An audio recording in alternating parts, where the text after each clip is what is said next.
Fala galera do Movencast, tudo bem com vocês? Nesse episódio nós vamos conversar com o Ricardo Barbosa. Ele é um profissional do mundo digital e do empreendedorismo. Fala Ricardo, tudo bem contigo? Fala, Gaudi, tudo bem? Obrigado pelo convite aí, cara. Prazer estar aqui. Prazer te receber. Nem sei se te apresentei certo, mas foi baseado no que eu conheci, numa jornada breve que eu te conheci lá quando a gente estava na IBM. Depois de acompanhar um pouco aí na trajetória no LinkedIn. Apresentei certo, é isso mesmo, tem mais coisa? Cara, eu sou um pouco de tudo, mas eu sou um misto de empreendedor, curioso, tecnólogo e business. Então, acho que a mistura aí foi o que deu samba. Desde que a gente conversou para bater um papo aqui, trocar uma ideia, e hoje mesmo vendo, né? Tem essa questão, né? Eu vejo que você também é board member em alguns cenários, ajudando algumas empresas. Essa questão tecnologia, negócio, é por onde você vem formando a sua carreira, então. Na verdade, eu comecei minha vida aquele engenheiro que vai para o mundo da consultoria de gestão e passei grande parte do começo da carreira em consultoria, trabalhando com empresas e problemas de negócio.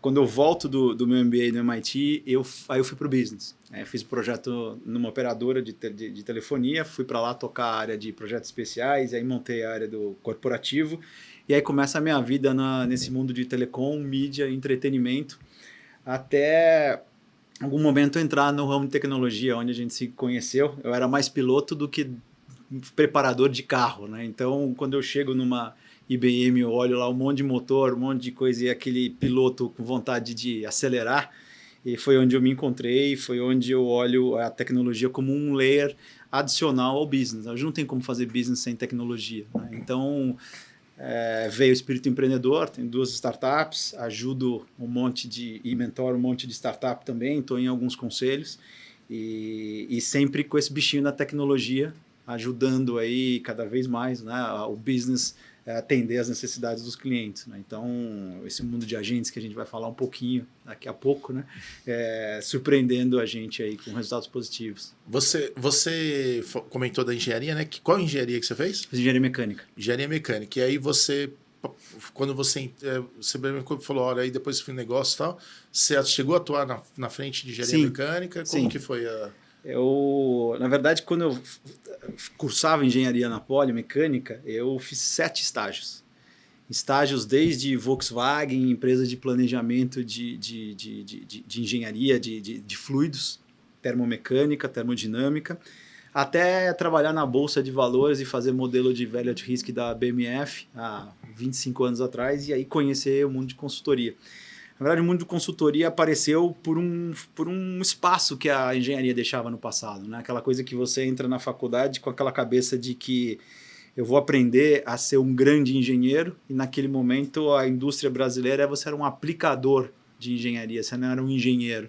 Você não engenhava, você executava. Isso me frustrava muito, né? Você fala, 5 anos estudando cálculo, 1, 2, 3, 4, 5, 6, você chega na empresa e fala, não, você não vai fazer cálculo nenhum, cara. Você tem um ábaco, você faz horizontal, vertical e aplica a célula que deu. Eu falei, não, cara. Então eu quero desenvolver. E eu sou, por personalidade, eu sou um cara desenvolvedor, eu sou um criador, um builder, né? Uhum. Então, quando eu olhei aquilo, me deu uma frustrada.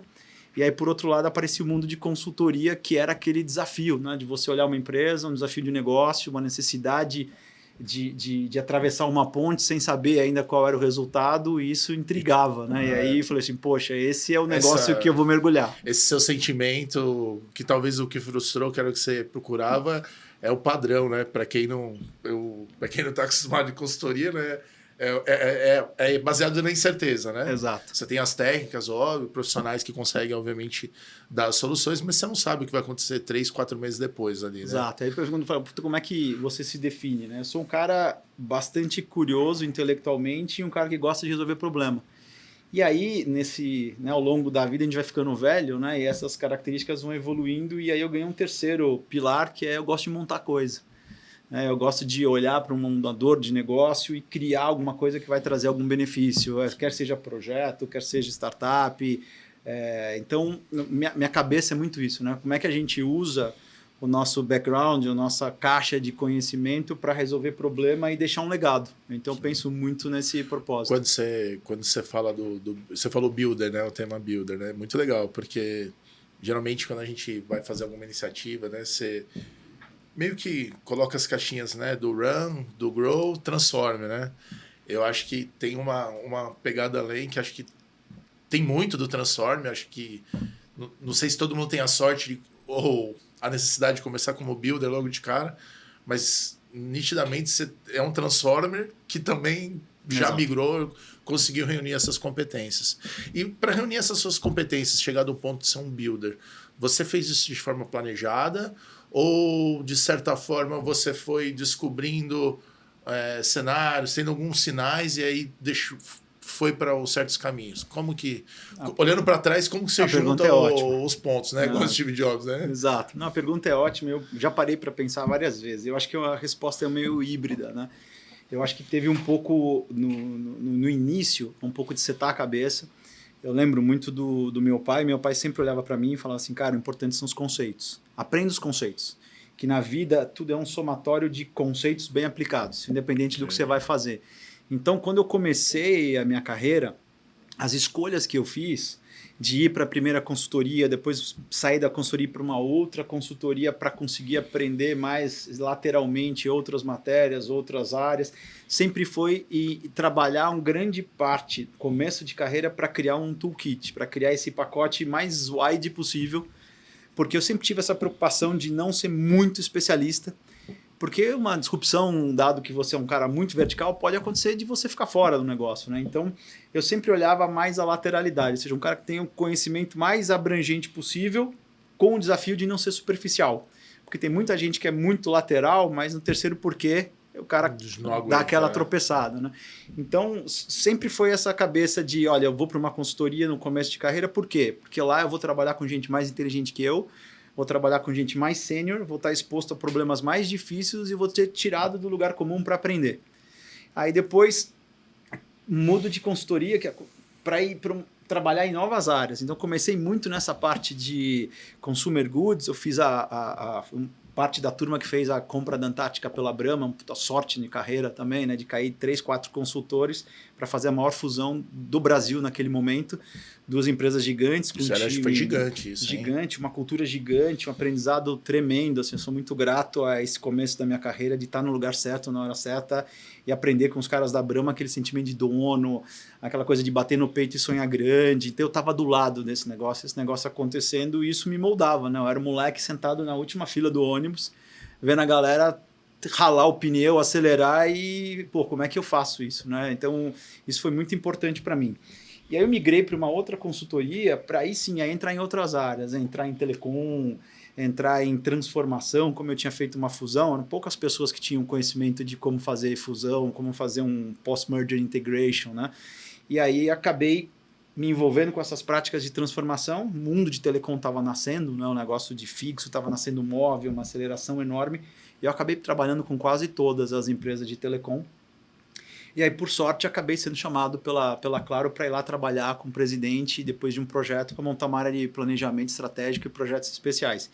E aí eu falei assim, puxa, agora eu quero aprender de verdade, né? Porque como consultor, você mergulha, você estuda, mas eu brinco que o fato de você não fritar um ovo não te faz um bom cozinheiro, né? Não adianta eu saber as melhores receitas, né? Eu tenho que queimar um prato para sentir ser um bom cozinheiro. E aí eu mergulhei, aí eu fui montar essa área de projetos especiais lá e depois ser corporativo. Então, né, voltando, era sempre aquela história de como é que eu aumento mais a minha lateralidade e consigo ser detalhista, porque não dá para ser superficial hohoje, né? O mundo não permite ser superficial mais. Acabou a história da superficialidade. Então, você tem que saber até o quinto porquê, o sexto porquê. Desculpa, infelizmente, assim, né? O ideal é... Eu entendo claramente o que você falou, acabou, né? Mas... infelizmente é um padrão muito grande ainda, né, que se encontra, né? E não ter essa superficialidade, ter talvez o quarto, quinto porquê em várias coisas é uma vantagem competitiva para o profissional que quer dar um destaque, né? Exato, mas aí tem um lado que tem um lado que eu cacei, né? Eu fui buscando isso e acho que é um pouco dessa... Esse Delta T é quanto tempo mais ou menos aí? A gente está falando o quê? Isso 15 anos, 20 anos? Quanto tempo? De carreira? Não, esse período, desde que você começou, você ficou naquelas sete experiências iniciais, sempre foi montando. Porque nesse momento que você narra, já dá para ver que você tem já uma... Quando você começa já a fazer estratégias de fusão, escritórios de planejamento, empresas do tamanho que você fez, já, acho que já você já tem uma bagagem, tá com uma experiência boa. Aí né? talvez tenha um lado da sorte aí, que assim, essa fusão, eu participei dela tendo 1 ano e meio de formado. Então assim, puxa, te tira totalmente do lugar comum, né? Te coloca do lado de gente muito sênior que está tomando decisão muito grande. E aí a primeira coisa que você aprende é como é que eu não faço besteira, né? Como é que eu não falo besteira, né? Como é que eu consigo me inserir nesse bolo, não ser um vaso, Sim. e por outro lado, conseguir agregar para essa bicicleta continuar andando, né? Então assim, eu acho que esse é um aprendizado muito importante que tem um lado da sorte. Você olhando para trás, assim, obviamente, né? Pô, eu vou colocar sorte, o destino, enfim. Tava num certo momento aconteceu algo que era muito bom, vamos dizer assim.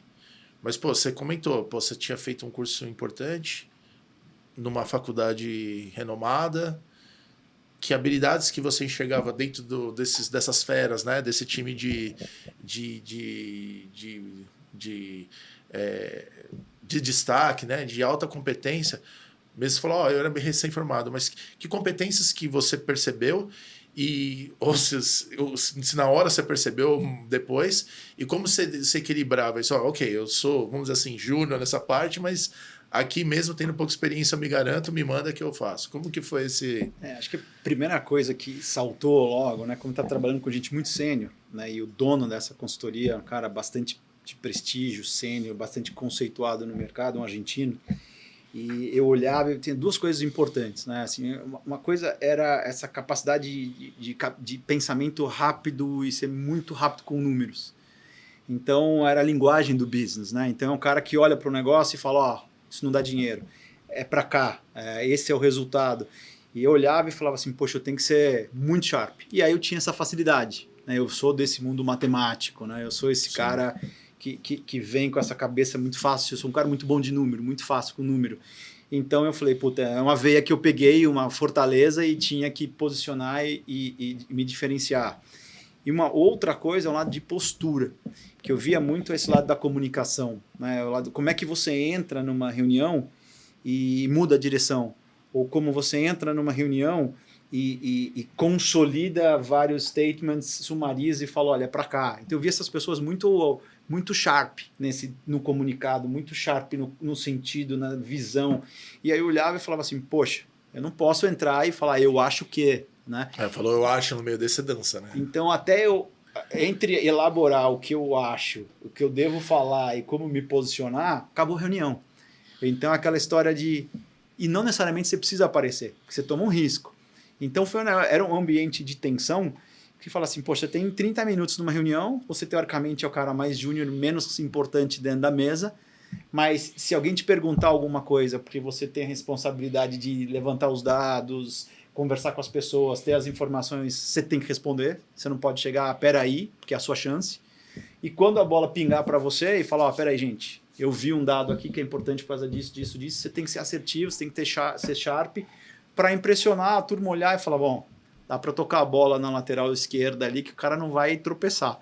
Sim. Então, cresci nesse ambiente, né? Então, aconteceu muito rápido, porque a consultoria de gestão, ela é assim hoje, mas há 20 anos atrás era muito mais alto nível, né? Era muito mais C-level com C-level, os times eram menores, então você tinha a presença de gente muito sênior todo o tempo do projeto, né? Hoje você tem áreas muito maiores, consultorias muito maiores, então dá a possibilidade, né? Aquele projeto tem um monte de estagiário, um monte de analista. Não era assim na época. Pra você ter uma ideia, eu fui o primeiro analista dessa empresa. Primeiro estagiário, depois o primeiro analista que saiu como estagiário. Ou seja, você disse que o trabalho era uma visão muito estratégica. Era muito estratégico. Muito no o que deve ser feito e não no fazer, né? Exato. Porque hoje tem consultoria que, de forma geral, você vê que tem quase a consultoria até do ensinar como fazer, Exato. né?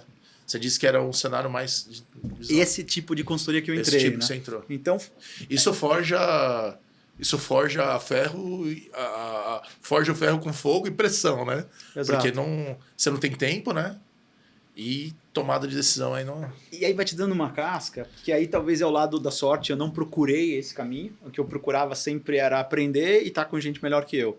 Agora, quando você vai fazendo essa casca, e era muito interessante, né? As pessoas falam assim, poxa, você trabalhou na Samsung, caramba, como é que é esse clima? Cultura pesada.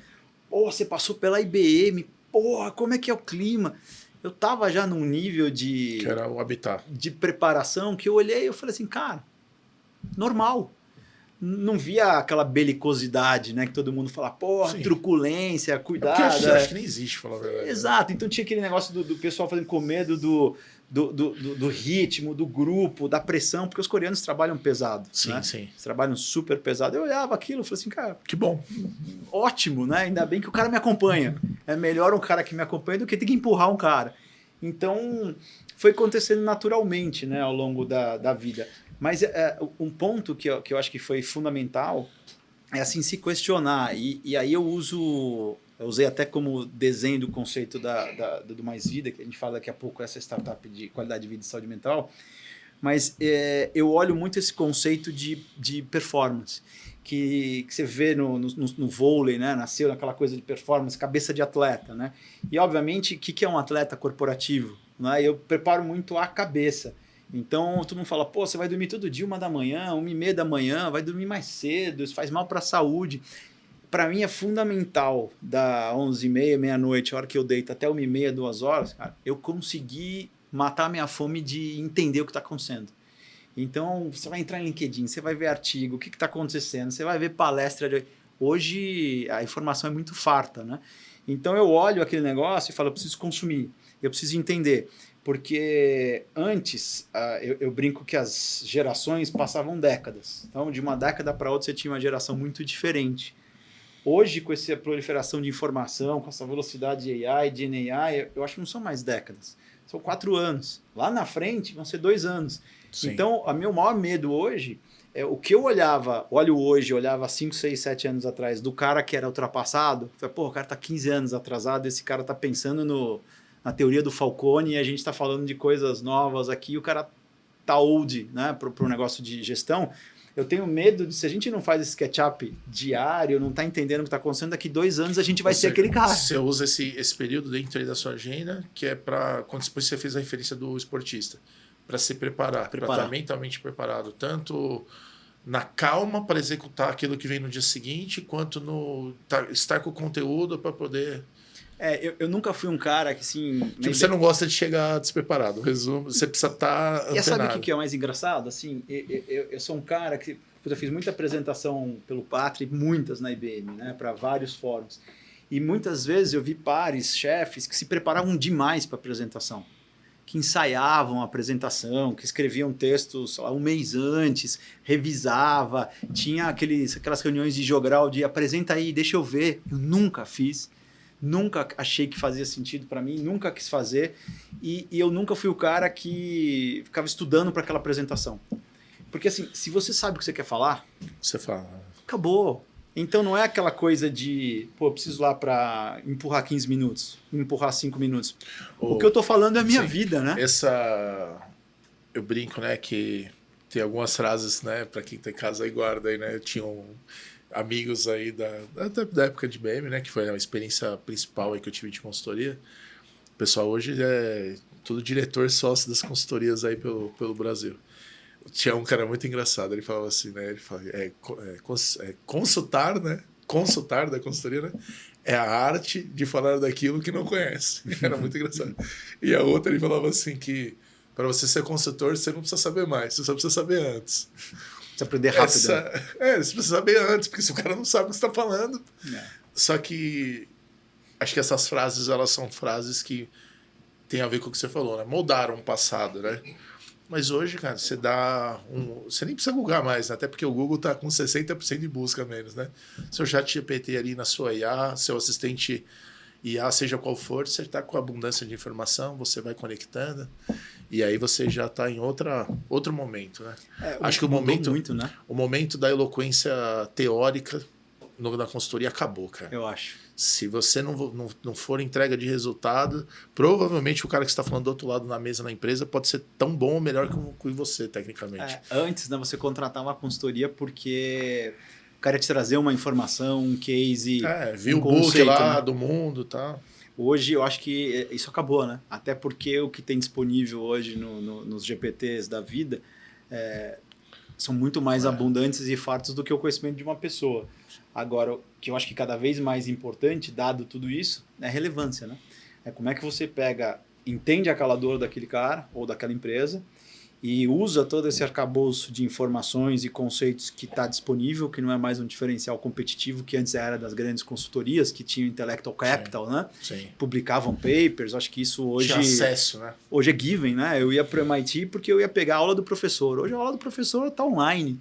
Então, assim, cara, se você for esperto e consumir, é melhor do que o cara que foi viajar. A aula do professor está online e o comentado, né? E o maior conhecimento, e todo o conhecimento, todo não, vou colocar no limite, depois você me explica até o quanto é verdade, mas todo o conhecimento disponível está acesso da gente por $20, né, ao mês. Então é um mundo novo aí. Agora, como é que você se posiciona? A sua percepção, você comentou de várias competências aí que você foi criando, né, de um intraempreendedor, se adaptou ao aprendizado até hoje, aí tem uma estratégia de preparação. Como que você está se preparando? Como você está enxergando essa questão da inteligência artificial? Que você já está aprontando nessa temática aí, que eu sei que é um dos temas aí que você vem trabalhando bastante? Como que você enxerga para quem está em casa, para quem está buscando uma posição nova, que está mudando de carreira, está tentando se adaptar a essas novas carreiras que vêm surgindo, né? Tem carreiras de hoje em dia, hoje que, né, aqui, por exemplo, aqui dentro da Moving, tem carreiras que a gente contrata, que tem profissionais de carreiras que há 2 anos não existiam. E carreiras que há 5 anos era top, né? Tava no Trending Topics, que hoje, a galera tá matando o cachorro a grito aí para sobreviver. O que você enxerga dessa grande mudança? Cara, acho que assim, eu sempre fui muito crítico aos movimentos que levaram o ser humano a ser o que ele é, né? E eu acho que a gente está entrando num momento, todo mundo vê como uma ameaça, mas eu acho que é o melhor momento do ser humano poder ser o ser humano na sua plenitude. O que eu quero dizer com isso, né? Eu gosto muito desse exemplo. Quando a gente começou o mundo ali, existia lá, entrou o Taylorismo, era um mundo conceitual, né? A pessoa conseguia olhar o negócio 360, de uma certa forma moldar uma solução para um problema específico, estudado com a profundidade necessária. A partir do momento que você começou a acelerar demais as coisas e ampliar demais as coisas, escalar demais as coisas, o ser humano não tinha um apoio de uma tecnologia para conseguir olhar o todo. E aí qual foi a solução do mundo? Foi fatiar o abacaxi. Sim. E aí entra o Ford, que eu acho que ele foi importante para um determinado momento, o Fordismo, mas ele foi péssimo para a humanidade. Por quê? Porque você pega, por exemplo, as grandes funções Fabris, supply chain, foram fatiadas em vários pedacinhos, e você virava o especialista do pedaço. E aí você entende que é pelo Fordismo ou pelo modelo, por exemplo, que a Revolução Industrial aconteceu, por exemplo? Foi um modelo focado em produtividade, e a resposta que a gente teve na época foi o Fordismo, porque não tinha esse anteparo de inteligência que hoje está tendo. Porque o meu ponto que eu quero chegar ali, né, porque eu falei assim, como é que eu dava vazão àquela demanda, àquela necessidade, sem fazer um Fordismo, sem fatiar o abacaxi, sem criar vários especialistas, meta 1, 2, 3, conexão 1, 2, 3. O caminho foi hiperespecialização monotarefa. Exatamente. Assim. E aí o ser humano ele passou a perder ao lado do conceito. Né? Quem é que tem a visão geral? E aí você pega a área de saúde, que eu sou apaixonado, tive em alguns conselhos, né, de empresas de saúde, trabalho com empresas de saúde, aquela coisa do médico de família, médico generalista, ele começou a sumir. Ele começou a ser um cara bem raso, e aí você tem especialista, várias dimensões, só que a saúde é um negócio integrado.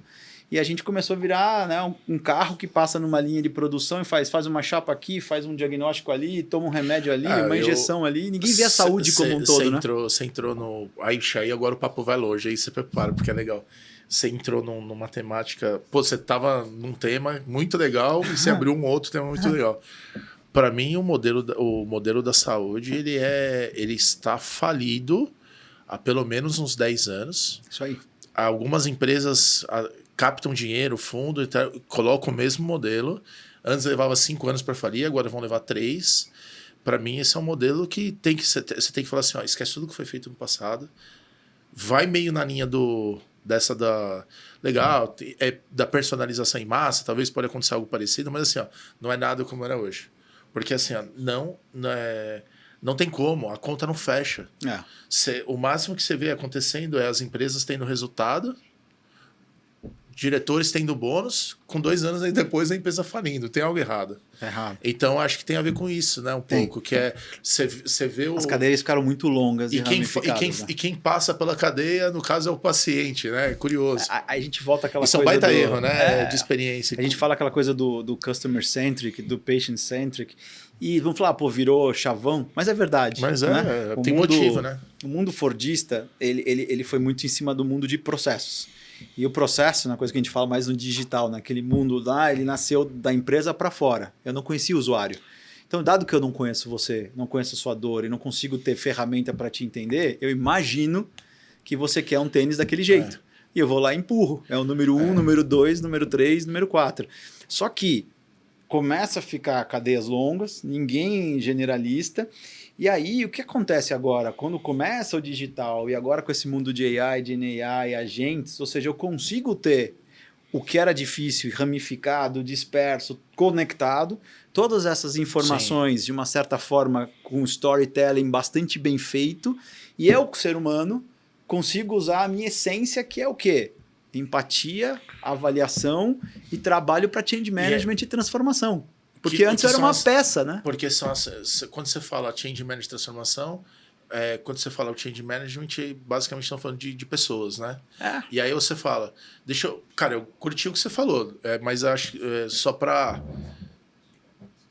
como dizia um amigo meu de trabalho, só para confirmar, né? Só para confirmar, mas para colocar a galera bem antenada ali.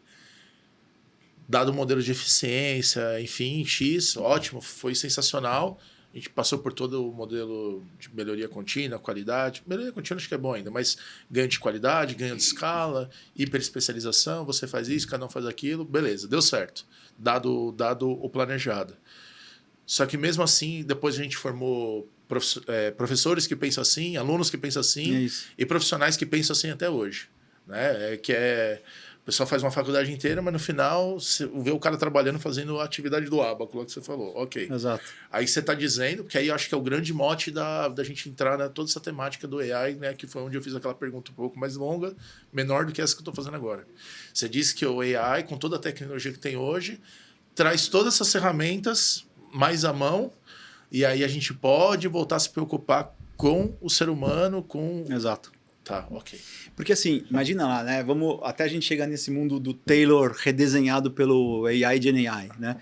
Imagina que a gente tinha esse lado de padronização, desvio padrão baixo, média alta. Qual a consequência disso? Em processos eficientes, pessoas adestradas em processos eficientes, criatividade baixíssima. Tende a zero, é nula, né? Então a gente tinha um negócio quase ortogonal, assim, né? Você coloca inovação e eficiência. E aí, quem falou que para uma empresa ser eficiente, para ela agregar valor, entregar valor para o acionista, ela tem que ser zero criativa? Era a premissa, né? Porque assim, você tem o Fusca preto, o Fusca cinza e o Fusca branco. Então, mas eu acho que quando tinha zero demanda, você tem uma demanda, zero oferta, com uma demanda gigantesca. É o que tem para hoje, né? Aquela brincadeira, né? Pô, tu tá querendo escolher o quê, né? Te dei o vermelho, o preto, o verde, né? Você tinha o Passat, Você tá com fome? Tem 1, 2, 3... Pô, eu te fiz 5 cores para você. O mundo é um pouquinho diferente hoje. Porque agora o digital empoderou. A pessoa olhou e falou assim, eu tenho fome. Só que eu sei que eu posso escolher arroz com fígado e com bacalhau. Mas onde está isso no meu prato? Não tá. Se vira, faz para mim. Porque eu estou disposto em pagar um premium para você, porque eu sei que tem quem faz. Aí você começa aquela coisa do digital que saiu das fronteiras, né? Ou seja, é o exemplo do Nubank influenciando o cara do varejo, é o exemplo do varejo influenciando o cara do banco. Acabou a fronteira. Esse do Nubank, né? Acho que você acompanhou, bem, acompanhamos todos. Eu cansei de dizer, eu não sou especialista em mercado financeiro, mas eu cansei de discutir com a galera que tem muita especialização. Nem estou dizendo que eles não são, mas você vê, né? Mesmo com tanta experiência, eu cansei de ver de gente nos trabalhos que eu fazia. Pô, eu e o Sérgio, a gente ajudou a subir 3, 4 bancos Não é parcial, né? Tipo o que você fez, né, de planejamento, subir um banco mesmo, dentro das temáticas de estruturação, governança, né? Não nas partes financeiras, que a gente não é especialista. Aí o que acontece, cara? A galera fala assim, eu quero ver quando tá não sei o que lá, aí o Nubank vai fechar. Porque não vai crescer depois do ano que vem, tal, e o banco que eles não viam. As sinapses não eram feitas para o modelo errado. É isso aí. Então não conseguia entender. É isso mesmo. Aí, que não sei o que do Nubank. Eu falei, galera, eu não sou especialista, mas tem algo que vocês estão falando, vocês não estão entendendo, eles vão estar na frente e tal. Não, de repente, não, é que eles só fecham no vermelho. Fechou no positivo. É porque não sei o que, não tem garantia. Puta, conseguiu a garantia. E aí, outro dia, tava ouvindo o rádio, aí tá assim, Nubank inicia suas expansões na América Latina. Eu falei, óbvio, deu certo no mercado, vai pro outro, não é tão diferente assim. Legal. E aí, umas 4 semanas atrás, eu vi uma que é assim, se alguém dos bancos estiver ouvindo aí, é a dica de graça, não precisa nem contratar a Move nem a Exceed. Cara, eles vão fechar todos os bancos na linha do tempo, pensamento de engenheiro, tendendo ao infinito, só bancos do estilo deles vai existir. Por quê? Você viu que eles fecharam uma parceria com o Oxa para fazer o atendimento presencial? Isso mesmo. Cara, aqui em Moema, aqui, que é onde a gente está no estúdio, tem uns 25 Oxa. E todas as agências de banco fechando aqui. Olha a diferença de percepção da essência do negócio, cara. O banco é plataforma ou o banco é ativo, né? Exatamente, cara. O cara é plataforma. Ele é a plataforma, tem as pessoas, está fazendo sharing, está fazendo collab. É isso. É aquela coisa do invisível, né? Como é que eu viro invisível dentro do dia a dia da pessoa? Eu não quero ir mais numa agência. Né? Eu não quero mais daqui uns dias abrir um aplicativo de um banco para fazer uma transferência. Acabou. Tem que olhar para o meu celular, para o meu relógio, para o meu óculos e falar, transfere para mim para o Gaudi. Não, acabou. É isso. Então, vamos dizer assim, perfeito, é inevitável que isso vai acontecer. Acho que várias pessoas, de alguma forma, já vivem algo parecido. Tem uma camada ainda que não tem acesso a isso, mas as que não tiverem, enquanto tiver atenção em tecnologia, sabe o que faz? Cara, ou vai para a esquerda, para a direita, anda 5 minutos que você vai cruzar um Oxa e vai estar, gente. É o multi, né? É isso mesmo. Cara, é sensacional. Omnicanalidade na veia, collab, staff on demand, para que compartilhar? É share, cara. É isso mesmo. São todos os conceitos que tem nos livros de mundo digital só sendo aplicados. É isso mesmo. E aí o pessoal falava, não, é que vai crescer 20% ao ano. 100, 200% ao ano. É aquela coisa da diferença competitiva, né? Antes ela era o acesso. Hoje a diferença competitiva é a relevância na vida da pessoa. Então, assim, eu não vivo mais sem aquilo, aí eu sou diferente. Agora, ter uma casinha a 100 metros é uma vantagem competitiva? Já foi. Então, o mundo vai evoluindo e eu acho que aí são esses grandes paradigmas que eu vi no meu mundo antigo, onde eu trabalhava com 20, 30, 40 empresas tentando fazer transformação. Você via pessoas de gerações passadas com essas premissas. E essa é a maior preocupação que eu tenho, né? Porque quando a gente olha lá na frente, nesse novo mundo do taylorismo agêntico, estou inventando um termo aqui, daqui a pouco aparece algum bacana no SXSW falando do taylorismo agêntico, mas a hora que a gente a hora que chega num negócio meio taylorístico agêntico... Quer decorar a apresentação? Fala, o cara vai, põe, uau! Mas eu acho que é o ponto aqui da gente não conseguir absorver o que está acontecendo do lado de capacidade, né? Porque eu acho que a gente está num momento agora que, assim, imagina que o ser humano está acostumado a pegar o carro para dar uma volta no quarteirão. E esses caras trabalhavam para fazer carros mais rápidos, motores mais rápidos. Hoje a gente está fazendo teletransporte. E o cara pensando em dar a volta no quarteirão. Então, falando em SXSW, na semana passada o Ian Beacraft, ele falou um negócio que eu achei fantástico. Ele falou, olha, gente, está criando um efeito chicote tão grande, porque sempre tem aquela curva da demanda e oferta, né? A oferta está tão maior que a capacidade da demanda, porque a demanda não está nem entendendo ainda para que serve. Né? Eu vejo muitos amigos falando, olha que legal, se você usa o ChatGPT para se preparar para entrevistas, se você usa o ChatGPT para sumarizar reuniões... Muito basilar, um uso muito basilar. Eu falei assim, cara, isso aí é 5 anos atrás, passou. Né? Então, mas tem essa adoção que eu falei. Existe a inércia humana, né? Vai. Agora, se a gente não investir dinheiro para fazer esse mundo aqui do use case, fechar essa lacuna, que aí é onde entra a Exceed, que aí eu vou entrar na resposta para a tua pergunta, a gente dá a volta inteira e ver como é que você faz. para aprender e ficar par e passo com esse negócio, é olhar os movimentos, estudar, aprender, e eu tenho esse viés de aplicar. Que assim, quando eu estava lá na IBM e a gente brincava lá, era o tio do Watson, né? Vamos fazer o carro da Volks que fala com o cliente, que é o manual cognitivo, e a gente, vamos fazer, vamos montar. Eu saí para montar uma health tech usando AI, que eu queria fazer um personal trainer de qualidade de vida e saúde mental. Por quê? Porque o mercado olhava para a dor do ser humano com qualidade de vida e saúde mental e a resposta era o quê? Marketplace. Era um benefício, um checklist do RH. Então, olha, você tem um problema de funcionários com saúde mental? Então, faz o seguinte, dá para ele um vale teleconferência com psicólogo. Eu falei, cara, eu dei acesso. Mas quem falou que o porco vira salsicha? Né? Quem falou que o cara se engaja? Quem falou que o cara é treinado como um atleta para conseguir ter resiliência e passar essa dor sem sofrer, sem avariar o carro? A inferência só, não estudo isso, a minha inferência, baseada em questões culturais, é de que não tem adoção. Ou cansei de ver sinais, dá o Jim Pass, eu não brigava, não sei o quê, tem que pôr o Jim Pass, a gente, vamos pôr o Jim Pass. 2-3% usa. 2%? E olha que bacana, Bem né? pouco, cara. Sem falar da turma. A gente montou um negócio, a gente publicou ontem. Esse da saúde... Essa é uma das empresas... É uma das como que ela chama mesmo? Chama Mais Vida. Mais Vida. Ela tá aí... A gente começou a montar com ex-IBMs do meu time. Quando eu estava saindo da IBM, eu estava indo para um concorrente. Eu tive um non-compete de 6 meses. E aí tinha uma turma que trabalhava comigo de arquitetura, time de design, time de estratégia. Eu sentei com a turma e falei, moçada, eu queria fazer uma segunda startup. Eu tinha feito uma de pets antes.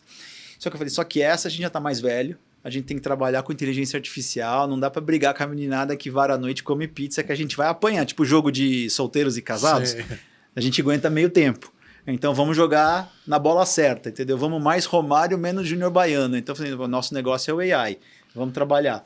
E aí veio esse negócio, por exemplo, queremos trabalhar em saúde, queremos deixar um legado. E aí a gente montou um negócio que está olhando para a saúde mental, mas ele funciona como um personal trainer do ponto de vista de te entender, te capacitar. Cada um é diferente, ou seja, você tem uma base diferente, um histórico diferente, uma vivência diferente, uma capacidade de aprendizado diferente. Aí a gente usa um negócio que chama a teoria de imunidade e a mudança de um professor de Harvard chamado Robert Keegan. Conta melhor.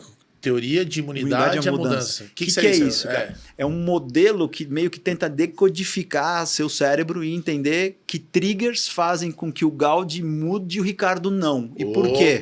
Entendi. Cara, é um negócio maluco. Eu olhei aquilo e falei, por que eu não morri e nasci estudando isso? Por que o Joãozinho, se você dá um grito, ele vai? E por que a Maria... ou o Paulo, quando você dá um grito, ele chora. Exato. Não sabe aquela coisa assim? Gritar com ninguém, mas eu tenho um quais são as triggers? Exato. Nós dois estamos vendo um vídeo comportamental de uma pessoa passando uma dificuldade, ter uma lição. A hora que acaba o vídeo, você fala, caramba, eu não vou fazer nunca mais isso. Eu olho para aquilo e falo, tô nem aí, toco o pau. Como é que você age com a pessoa? O meu, eu até brinquei, eu não sei o que eu tava falando, era alguém, acho que era uma amiga, não era de trabalho, não, era amigo de família. Ele começou assim, o Gaudi, cara, queria falar com você e tal. Apresentei um negócio aí para uns amigos meus. Cara, eles falaram que achavam que era até legal, possível, mas eles acharam que era muito complicado, tá? Eu queria mostrar para você. Falei, é o seguinte, mano, vai programar o vizinho. Você tá vindo aí apresentando o desafio, falar que alguém tentou fazer e não conseguiu. Essas são as triggers para mim, por exemplo. Cara, e como aí, é que ele mexe com você, né? Prova aí. Eu falei, não vem comigo não, vai para lá que eu tô no churrasco.